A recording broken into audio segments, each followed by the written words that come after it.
was traveling alone for work, hopping from city to city, barely staying in one place for more than a night. By the time I got to this small, out-of-the-way town in Colorado, I was exhausted. The company had booked me into one of those old motor inns that clearly hadn't been updated since the 70s spieling wallpaper, buzzing fluorescent lights, and a weird damp smell in the hallways. My room was 206. When I checked in, the front desk clerk paused for a moment before handing me the keycard. "You sure you don't want a room on the first floor?" she asked. I shook my head. I preferred being further from the parking lot noise.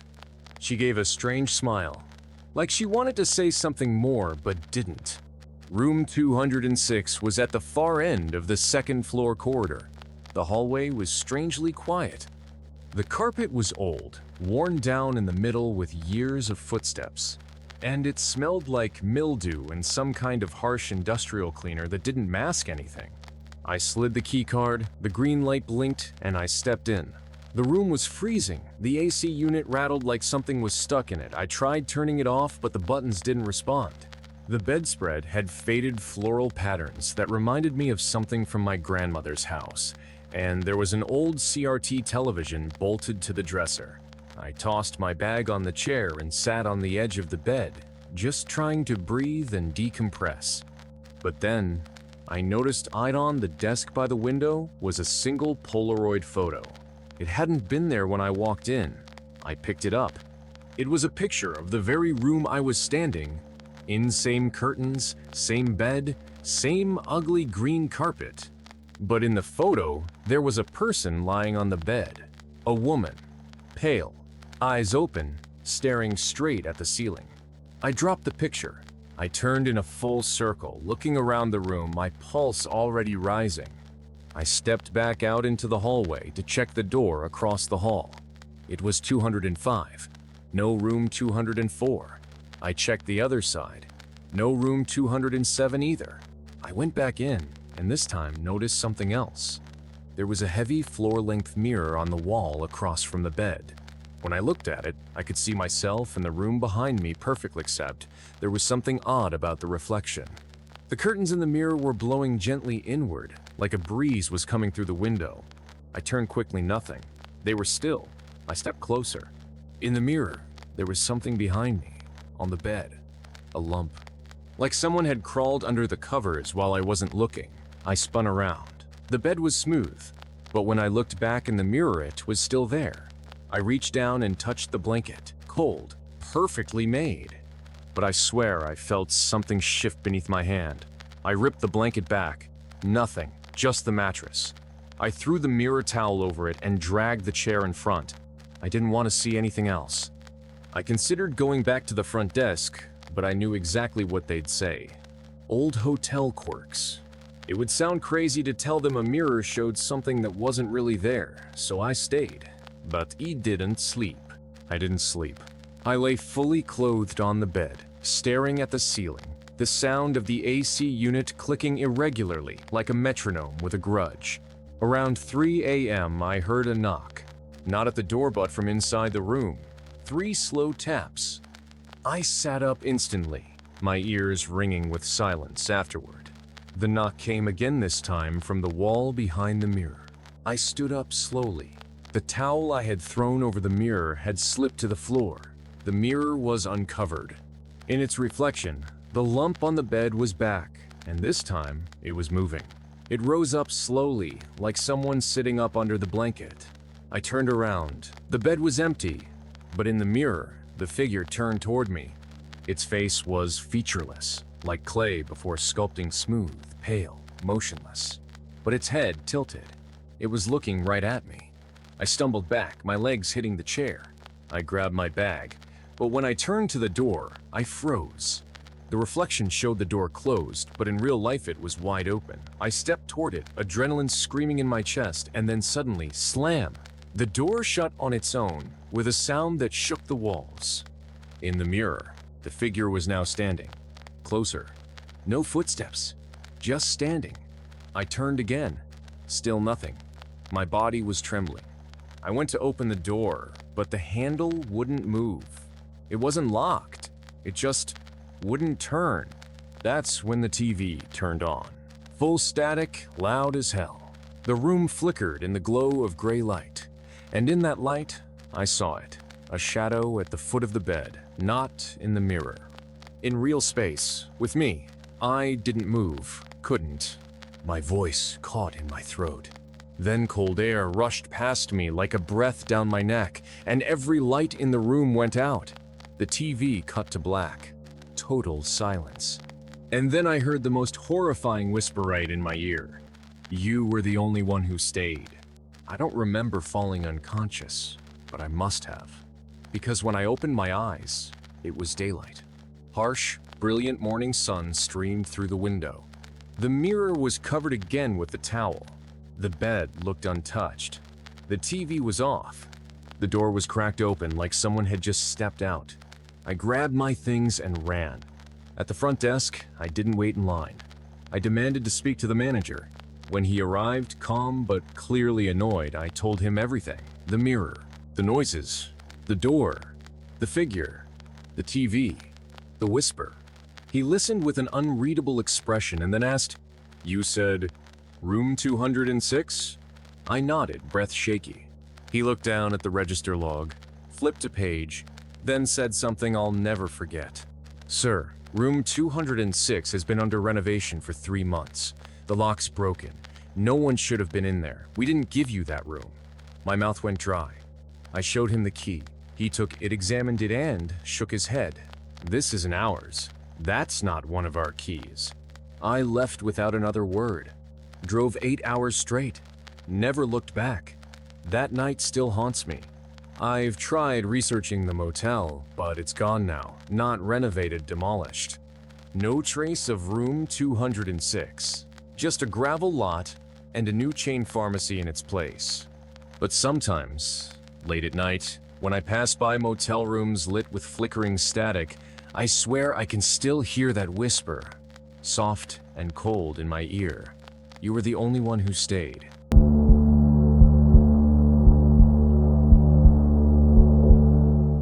When I worked overnight security at a warehouse in rural Missouri, I didn't expect the job to be exciting. Boring was the point. A paycheck for walking the perimeter twice a night, checking camera feeds every hour, logging what I saw, and drinking more coffee than any human should. I liked the quiet. I liked being alone. At least I did. Until that one week in March. We had just gotten a new surveillance system installed. High-def cameras, night vision, motion tracking, the works. It felt like overkill for a place that just stored electronics. But the corporate guys said it was to prevent liability issues. My job didn't change much, except now I had more screens to stare at. Rows and rows of sterile aisles, dim overhead lights flickering every so often. That first night, nothing happened. Same routine. Second night, one of the motion sensors in aisle 12 went off. No big deal. Maybe a rodent or a shadow from a passing car outside. I logged it and moved on. But the third night, that was when it all changed. And I caught it on tape. I was reviewing the feed from the night before when I noticed it. At exactly 3:17 a.m., camera 12 flickered for half a second. Nothing unusual, but when I rewound and watched closely frame by frame, I saw something I couldn't explain. In one of the still frames, there was a figure standing at the far end of the aisle, not moving, just standing. A man, maybe? It was hard to tell. He was tall, wearing something like a hood or a coat, and his face wasn't visible. Just a black smudge where the face should have been. The next frame gone. I thought maybe it was a glitch, a weird compression artifact. But the more I looked, the less it felt like a glitch. Something about the way he was standing it felt wrong. Off balance. Slightly tilted, like gravity didn't quite apply to him. I didn't report it. What could I even say?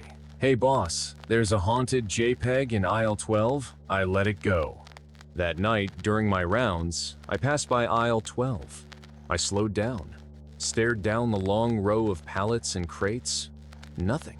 Just darkness. I turned to leave, but then I heard it. A footstep. A deliberate, slow step echoing against the concrete floor. I spun around. Nothing. No movement. But I swear on my life something had been there. The sound was too real, too precise. I checked the live camera feed from my tablet. Nothing was there. But the feed from camera 12 had begun flickering again. I backed away from the aisle, walked quickly back to the office, and sat watching the monitors. That's when the motion detector tripped. Aisle 12 again. I brought the footage up, and this time, it wasn't a glitch. I watched in real time as a shadow peeled itself out of the blackness between two crates. No walk, no animation. One frame he wasn't there, the next he was. Just standing in the middle of the aisle, still faceless. My hands were shaking. The temperature in the room dropped. I could see my breath. That should be impossible. We had no air conditioning. The warehouse was sealed. I checked the live feed. The figure was gone. But a new feed camera 3, the one closest to my office, had started to flicker. I didn't want to turn around, but I had to. I stood up slowly, the wheeled chair creaking behind me. My eyes were locked on camera 3's feed. The screen flickered violently. Now every few seconds the picture broke into static, then returned. But what it returned to chilled every nerve in my spine. The shadow was no longer in aisle 12. It was moving, frame by frame, closer and closer to my office door. There were no steps, just cuts in space, like an old film reel skipping forward. One moment the corridor was empty, the next. He was 10 feet closer, then 5, then 2. I backed toward the wall, trying to convince myself it wasn't real, that this was some kind of sick joke or tech failure. But my body knew better. I felt the pressure in my ears. The sensation that the air around me had thickened, grown viscous, like I was wading through water. The smell of ozone filled the room. I reached for my phone and no signal. The walkie on my hip let out a sharp burst of static and then went dead. That's when I heard the doorknob behind me begin to turn slowly, like someone unsure of their own strength. Not shaking, just steady. Intentional. The camera feed showed the figure standing directly on the other side. I could see the faint outline of the door in the video. My door. And then, in a jolt of corrupted signal, the feed went black. All screens. Gone. Just darkness and the low hum of a failing backup generator. I pressed myself against the far wall, heart pounding, pulse in my ears, not sure if I was going to scream or pass out. The doorknob stopped turning. A silence fell on so absolute it roared in my brain. And then, the light above me snapped back on. The monitors flickered. They rebooted one by one. Camera 3 was empty, so was camera 12. Every feed showed nothing but still empty aisles. No figure, no sound, no trace. I opened the office door with trembling hands, flashlight pointed forward. The hallway was empty, but the air was warm again. Normal. Silent. I left that night early, told my supervisor I felt sick. I didn't say why. I still work there. But I've never ever watched the feeds from camera 12 again. Weeks passed. I stayed away from aisle 12 as if it had been sealed off. Even during regular hours, I always found a reason to ask someone else to check it when needed. Still, what I experienced that night stayed with me quietly, constantly. Sometimes at home, lying awake, I'd imagine familiar sounds in unfamiliar ways, footsteps down the hallway. The faint sound of something shifting in the stillness. I started locking every door, entryway, bedroom, even the bathroom. I told myself it was just being overly cautious. A leftover feeling. Nothing more. But then came the dreams. I'd see a figure always vague showing up where it didn't belong, behind the fruit section of a store, standing quietly near a gas station, or just outside my own room, in that dim space where light doesn't quite reach. I'd wake up unsettled, unsure if something had stirred in the quiet of the night. Once, I was woken by a burst of static. It came from a small monitor beside my bed. Everything was silent again, but I could have sworn I'd heard something spoken faint and rough just for a moment. The next day, I unplugged it for good. I left a few lights on at night after that. Eventually, I moved on from that job. I said I wanted something different, and maybe that was part of it. But a deeper part of me understood. Whatever happened that evening, it wasn't just a fluke or a malfunction. It had been real. And sometimes, I still catch myself wondering If something out there remembers my name from that clipboard, from that quiet gap between two ordinary frames, I don't fully trust cameras anymore, because I've learned what they're capable of capturing and what they might unintentionally welcome in.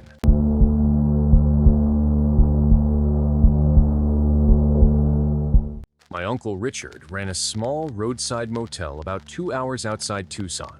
Middle of nowhere, just a strip of desert, one gas station, and this aging, sun-bleached building with 8 rooms and a flickering vacancy sign. He lived alone in the back unit and ran everything himself, from cleaning to the front desk to security. I visited him every summer as a kid, but the last time I saw him was the winter before he died. It wasn't natural causes. That's what the reports said, but we knew better. After he passed, my dad inherited the place and drove down to take care of things. The motel had been shut down for weeks. There were still untouched newspapers on the counter, mail spilling out of the box, lights that wouldn't turn on anymore. My dad called me the second night he was there. He sounded shaken. I'd never heard his voice like that before, low, uncertain, almost frightened. He told me he found something weird on the security system, something that made him question everything about what happened to Uncle Richard. At first, I thought it was just grief, but then he sent me the USB, said it was from the backup camera drive, told me to watch it, alone, headphones on, lights off. What I saw has haunted me ever since. The footage started off normal enough. A wide shot of the front office from behind the reception desk. Time-stamped in the lower corner, January 18th, 2:11 a.m. The bell on the door jingled as a man walked in from the cold. He was tall, bundled in a heavy coat, face shadowed beneath a baseball cap. He didn't say anything, just walked slowly up to the counter and stood there. No movement, no knocking, just standing. For almost 3 minutes, completely still, Uncle Richard appeared in the shot from the hallway behind the desk, clearly confused but trying to be professional. I could hear the audio faintly. He asked the man if he had a reservation, then if he needed a room. No answer. He asked again, his voice a little more tense. Still nothing. Then the man slowly raised his hand and pointed behind Richard. Not at anything specific, just vaguely behind him, like indicating something was there. Richard turned around, saw nothing, turned back, and the man was gone. Just gone. Not like he ran. Not like he ducked or bolted. Just vanished from one frame to the next. Richard stood there, frozen. He checked the door. It hadn't opened again. He walked outside, checked the parking lot. Nobody. The timestamp never skipped. No visual glitch. It was as if the man had blinked out of existence. My dad paused the video here. He sent me a voice message. That's not the worst part. He skipped ahead to the next night, January 19th, 2:11 a.m., exactly 24 hours later. No one walks in this time. Instead, the footage shows Uncle Richard asleep in the back office. The camera angle is different, like someone placed a new one facing him directly. He's snoring lightly, unaware. Then suddenly, movement. A figure steps into frame from the left. Same coat, same baseball cap, except this time his face is visible, pale, sunken, eyes open wide, completely white, no irises, no blinking. He stands inches from Richard, just staring at him, then slowly raises a finger to his own lips. The universal gesture for silence. The moment lingers for an uncomfortably long time. Then the man disappears again, right as Richard stirs in his sleep, unaware he was never alone. My dad didn't even have to say anything. I knew from the tone of his voice in the message, from the way he avoided eye contact in the video call later, that something had gone seriously wrong. He told me Richard had started acting off after that night, forgetful, distracted, jumpy. He didn't remember the footage, claimed he'd been sleeping through the whole night, didn't see anything weird, didn't even recall the guest from the night before. But then, things escalated. On January 21st, 2 days later, the camera captured Richard walking into the office just after 2:00 a.m. alone, looking almost hypnotized. His gait was slow, his eyes unfocused, like he was sleepwalking but awake. He walked up to the desk, stared at the same spot where the man had stood, and just started muttering something under his breath. My dad enhanced the audio. Over and over, Richard whispered, "He's still here, he's still here, he's still here." And then, he looked right at the camera, dead center, eyes wide, face pale, mouth slack. He raised his hand and pointed behind the camera, exactly like the man had done before. And then he screamed, a long, piercing, guttural scream that made my dad physically flinch when he watched it. But there was no audio glitch, no other movement. Just Richard, pointing and screaming until his nose started bleeding and he collapsed. The feed kept rolling. Seconds later, something even worse happened. The lights flickered, and for a single frame, standing directly behind the collapsed body, was that same pale man, now staring straight into the lens, smiling. His teeth were jagged, rotten, lips stretched unnaturally far across his face. And just like before gone the next frame, my dad said the authorities reviewed the tape and blamed it on stress, maybe even psychosis. But no one explained the camera angle changes, or why the man appeared on multiple angles that shouldn't have existed. Richard never recovered. He was institutionalized after attacking his own reflection in the mirror, screaming, "Stop watching me from the walls." But here's the part that haunts me. My dad ended his message saying, "I've been having nightmares. And now the motel's cameras have started recording footage at 2:11 a.m., even when the system is off." I haven't visited that motel since. I don't even drive through that part of Oregon anymore. My dad sold the place within a month after that final recording. He wouldn't talk about it much, just kept saying, "There are things we're not supposed to see." But I couldn't leave it alone. I downloaded every file I could from the cloud backup before the system was dismantled. I don't know why I did it. Curiosity, guilt, maybe obsession. But sometimes I still go back and watch the footage. Not the whole thing, just certain moments. The flicker, the look in Richard's eyes. The frames where that thing appears and disappears like it never existed. And I noticed something new last week. On the last recording, after my dad pulled the plug and shut the system off permanently, there was one more file, dated 3 days later, timestamp 2:11 a.m. The file is short, less than 5 seconds. It's static for a moment. Then the screen lights up like someone turned on the camera again. The hallway is empty at first, just dim motel wallpaper and flickering light. But then, from the left corner of the frame, that pale man leans slowly into view. No smile this time, just a dead stare, eyes hollow and black. He raises a finger to his lips and whispers, "Shh," and the screen cuts to black.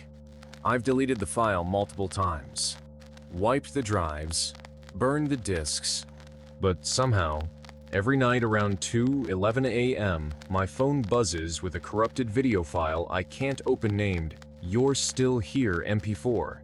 I haven't slept in 2 days, and tonight, my doorbell rang. No one's supposed to know where I live.